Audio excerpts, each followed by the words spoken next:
महाराष्ट्राच्या राजकारणात असा एक मोठा भूकंप येणार आहे, ज्याची धडकी आता भल्या भल्या प्रस्थापितांना भरली आहे. एक खून, एक गायब झालेला मुख्य आरोपी आणि आता अचानक पोलिसांसमोर आलेली अशी एक धक्कादायक कबुली, जिने थेट माजी मंत्री धनंजय मुंडे यांच्या पायाखालची वाळू सरकवली आहे. बीड जिल्ह्यातील मस्साजोगचे सरपंच संतोष देशमुख हत्याकांड प्रकरण तुम्हाला सर्वांना आठवत असेलच. पण आज या प्रकरणात जे लॉजिक आणि जे भयानक धागेदोरे उलगडले आहेत ते ऐकून तुम्हीही थक्क व्हाल. वाल्मिक कराड हे नाव नीट लक्षात ठेवा. हा कोणी गल्लीतला साधा कार्यकर्ता हा तोच माणूस आहे ज्याने गेल्या 10 वर्षांपासून धनंजय मुंडेंचे सर्व आर्थिक आणि राजकीय व्यवहार अत्यंत जवळून सांभाळले. आणि आज याच अत्यंत विश्वासू वाल्मिक कराडने पोलिसांसमोर तोंड उघडले. या एका खळबळजनक कबुलीमुळे धनंजय मुंडेंना तात्काळ अटक का होऊ शकते? परळी पोलिसांनी अचानक घेतलेला तो धलाकेबाज निर्णय नेमका काय आहे आणि या संपूर्ण हत्याकांडामागचे खरे मास्टरमाइंड कोण? या सर्व प्रश्नांची अत्यंत लॉजिकल उत्तरं आज आपण पुराव्यानिशी उलगडणार आहोत. त्यामुळे हा व्हिडिओ कुठेही स्किप न करता शेवटपर्यंत पहा, कारण आजवर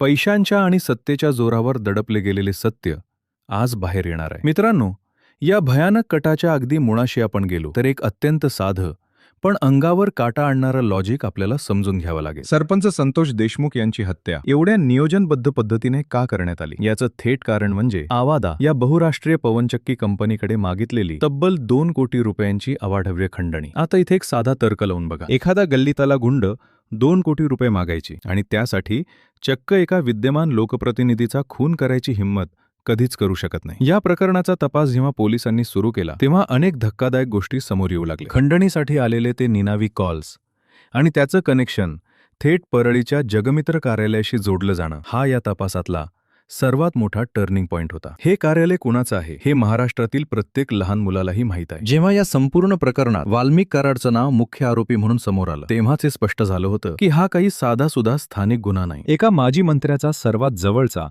आणि अत्यंत विश्वासू माणूस जेव्हा अशा गंभीर प्रकरणात अडकतो तेव्हा त्यामागे एक मोठं ऑर्गनाइज्ड सिंडिकेट म्हणजेच संघटित गुन्हेगारीची भक्कम साखळी काम करत असते. हेच लॉजिक आता पोलिसांच्याही लक्षात आलं आहे. आता या संपूर्ण गेममधला सर्वात मोठा आणि धनंजय मुंडेंच्या अडचणी वाढवणारा मुद्दा म्हणजे वाल्मिक कराडने दिलेली ती धक्कादायक कबुली. गेल्या अनेक महिन्यांपासून फरार असलेला आणि अखेर CID समोर स्वतःहून हजर झालेला वाल्मिक कराड आतापर्यंत पूर्णपणे शांत होता. पण जेव्हा या प्रकरणात मकोकासारखा अत्यंत कठोर कायदा लावण्यात आला आणि आरोप निश्चितीची वेळ जवळ आली तेव्हा मात्र वाल्मिक कराडच्या पायाखालची जमीन सरकली. गुन्हेगारी जगताचा आणि कायद्याचा अभ्यास असं सांगतो की जेव्हा एखाद्या मोहऱ्यावर फाशीची किंवा जन्मठेपेची टांगती तलवार येते तेव्हा तो आपला जीव वाचवण्यासाठी खऱ्या सूत्रधाराचं नाव पोलिसांसमोर उघड करतो. कायद्याच्या प्रक्रियेत यालाच अप्रूव्हर किंवा माफीचा साक्षीदार बनणं असं म्हणतात. अतिशय खात्रीलायक सूत्रांच्या हवाल्याने आणि प्राप्त परिस्थितीचा तर्क लावल्यास हे स्पष्ट होतंय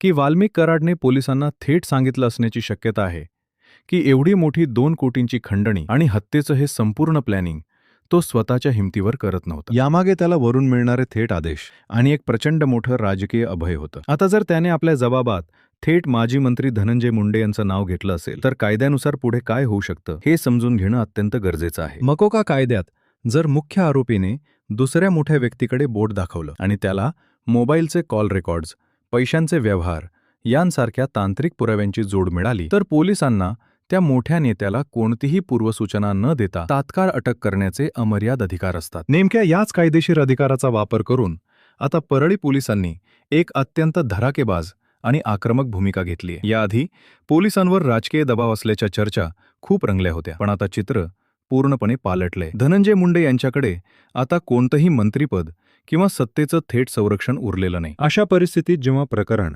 राज्याच्या पातळीवर इतकं संवेदनक्षम बनतं तेव्हा पोलीस यंत्रणा कोणतीही जोखीम पत्करायला तयार नसते. वाल्मिक कराडचा जबाब आणि गोळा केलेले डिजिटल पुरावे यांची सांगड घालून पोलीस आता अत्यंत भक्कम अशी केस उभी करत आहेत. त्यामुळे येणाऱ्या काही तासात किंवा दिवसात माजी मंत्री धनंजय मुंडे यांना थेट अटक होऊ शकते आणि त्यांना कोठडीची हवा खावी लागू शकते अशी दाट शक्यता निर्माण झाली आहे. सत्तेचा दर्प आणि पैशांची हाव माणसाला कोणत्या थराला नेऊन ठेवू शकते हेच या प्रकरणातून उघड्या डोळ्यांनी दिसत आहे. एका सामान्य गावाचा विकास पाहू इच्छिणाऱ्या आणि अन्यायाविरुद्ध लढणाऱ्या युवा सरपंचाचा बळी गेला. पण आज त्यांच्याच रक्ताच्या डागांवरून महाराष्ट्राच्या राजकारणातील एका मोठ्या प्रस्थापिताला जमिनीवर आणण्याची वेळ आली आहे. जेव्हा वाल्मिक कराडसारखा मोहरा फुटतो तेव्हा तो एकटा कधीच बुडत नाही, तर तो ज्याच्या जीवावर या सर्व गोष्टी करत असतो त्या मोठ्या नेत्यालाही सोबत घेऊनच बुडतो. हे आज पुन्हा एकदा सिद्ध होताना दिसत आहे. मित्रांनो, महाराष्ट्राच्या राजकीय इतिहासात हे प्रकरण एक मोठा मैलाचा दगड ठरणार आहे. राजकारण आणि गुन्हेगारी यांच्यातील ही अभद्र युती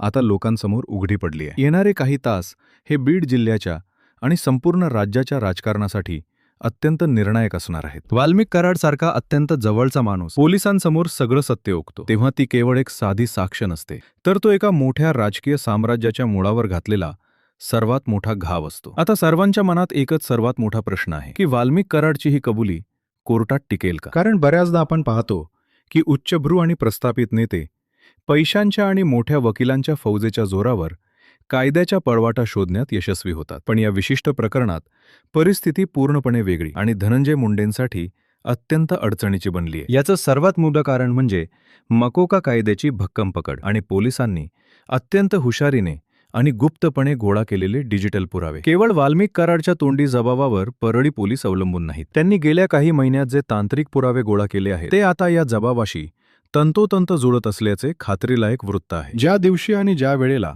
आवादा कंपनीच्या अधिकाऱ्यांना 2 कोटींच्या खंडणीसाठी धमकावण्यात आले त्यावेळचे परळीतील जगमित्र कार्यालयातील mobile tower locations, call records आणि वाल्मिक कराडच्या हालचाली याचा संपूर्ण कच्चा चिठ्ठा आता पोलिसांच्या हातात आहे. कायद्याच्या प्रक्रियेत जेव्हा एखादा माफीचा साक्षीदार आणि हे तांत्रिक पुरावे कोर्टात एकमेकांना भक्कमपणे पूरक ठरतात तेव्हा भल्या भल्या बचाव पक्षाच्या वकिलांचीही बोलती बंद होते. हेच या प्रकरणाचे सर्वात मोठे लॉजिक आहे. आता थोडा राजकीय दृष्टिकोनातून आणि क्रिमिनल सायकोलॉजीच्या अँगलनं विचार करूया. बीड जिल्ह्याचं राजकारण हे कायमच वर्चस्ववादाचं, संघर्षाचं आणि अनेकदा सूडाचं राहिलं आहे. पण एका विद्यमान सरपंचाची अशी दिवसाढवळ्या अत्यंत निर्घृणपणे हत्या होणं आणि त्यामागे चक्क 2 कोटींच्या खंडणीचा कट असणं हे सर्वसामान्यांच्या पचनी पडणारं आणि सहन होण्यासारखं नाही. संतोष देशमुख हे काही साधे व्यक्ती नव्हते. ते त्यांच्या गावासाठी आणि गावाच्या विकासासाठी एक आशेचा किरण होते. त्यांच्या दुर्दैवी हत्येने केवळ मस्साजोग गावालाच नाही तर संपूर्ण महाराष्ट्रातील लोकशाहीवर विश्वास ठेवणाऱ्या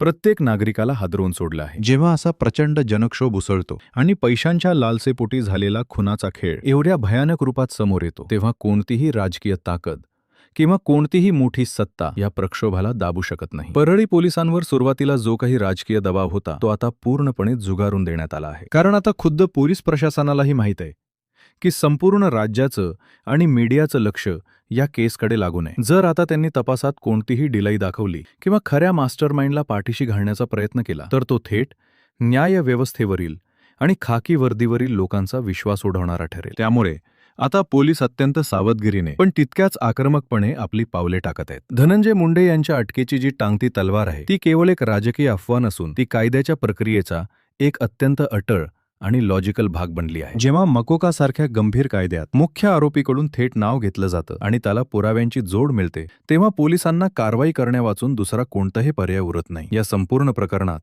बचाव पक्षाची रणनीती काय असू शकते याचाही आपण एक तर्क लावून पाहणं गरजेचं आहे. धनंजय मुंडे यांच्या बाजूने उभे राहणारे दिग्गज आणि महागडे वकील नक्कीच वाल्मिक कराडच्या जबाबाला राजकीय हेतूने प्रेरित असल्याचं सांगून कोर्टात खोडून काढण्याचा आटोकाट प्रयत्न करतील. ते असा युक्तिवाद करू शकतात की वाल्मिक कराड हा स्वतःचा जीव वाचवण्यासाठी आणि स्वतःची फाशीची शिक्षा कमी करून घेण्यासाठी खोटे आरोप करत आहे. पण मित्रांनो, इथेच खरी गोम आणि कायद्याचा खरा कस आहे. भारतीय न्यायव्यवस्थेत जेव्हा एखादा आरोपी ॲप्रूव्हर म्हणजेच माफीचा साक्षीदार म्हणून समोर येतो तेव्हा कोर्ट केवळ त्याच्या शब्दांवर आंधळेपणाने विसंबून राहत नाही तर त्या शब्दांना पुष्टी देणारे स्वतंत्र आणि भक्कम पुरावे तपास यंत्रणांकडे मागते. आणि नेमके हेच स्वतंत्र पुरावे आता परळी पोलिसांनी अत्यंत गोपनीय पद्धतीने गोळा करून ठेवले आहेत. खंडणीची मागणी, पैशांचे छुपे व्यवहार आणि हत्येच्या कटाची अंमलबजावणी या सर्व गोष्टींचे धागेदोरे अत्यंत पद्धतशीरपणे एकाच दिशेने म्हणजेच त्या राजकीय कार्यालयापर्यंत पोहोचत आहेत. त्यामुळे बचाव पक्षाला कोर्टात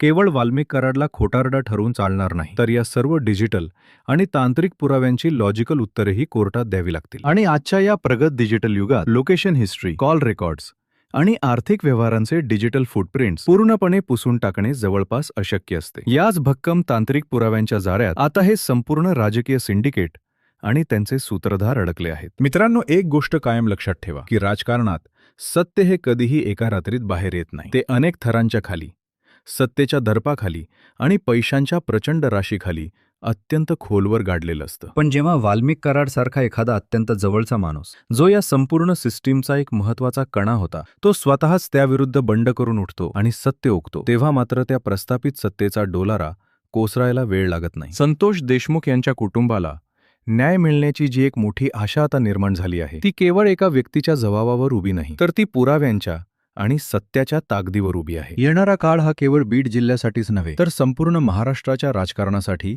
एक अत्यंत मोठा, ऐतिहासिक आणि डोळ्यात अंजन घालणारा धडा शिकवणारा ठरणार आहे. एका बाजूला सत्तेचा आणि पैशांचा अहंकार आहे, तर दुसऱ्या बाजूला कायद्याचा कडक बडगा आणि जनमानसाचा धुमसणारा संताप आहे. या संघर्षात शेवटी विजय सत्याचाच होईल अशी अपेक्षा आपण सर्वजण करत आहोत. पण तोपर्यंत आपल्याला अत्यंत जागरूक राहून या प्रकरणातील प्रत्येक घडामोडीवर, प्रत्येक नव्या वळणावर बारकाईनं लक्ष ठेवावे लागणार आहे. माजी मंत्री धनंजय मुंडे यांच्यावर अटकेची कारवाई खरोखरच केव्हा होणार? परळी पोलीस आपला अंतिम आणि अत्यंत महत्त्वाचा तपास अहवाल कोर्टात कधी आणि कोणत्या पुराव्यांसह सादर करणार? आणि या संपूर्ण राजकीय भूकंपाचे आगामी काळात महाराष्ट्राच्या राजकारणावर काय गंभीर परिणाम होणार? या सर्व प्रश्नांची उत्तरे जसजशी समोर येतील तसतशी ती आम्ही तुमच्यापर्यंत सर्वात आधी अत्यंत निर्भीरपणे आणि अचूक विश्लेषणासह पोचवत राहू. हे प्रकरण आता केवळ एका हत्येपुरते मर्यादित राहिलेले नाही, तर ही आता भ्रष्टाचाराविरुद्ध, सत्तेच्या गैरवापराविरुद्ध आणि संघटित गुन्हेगारीविरुद्ध उभारलेली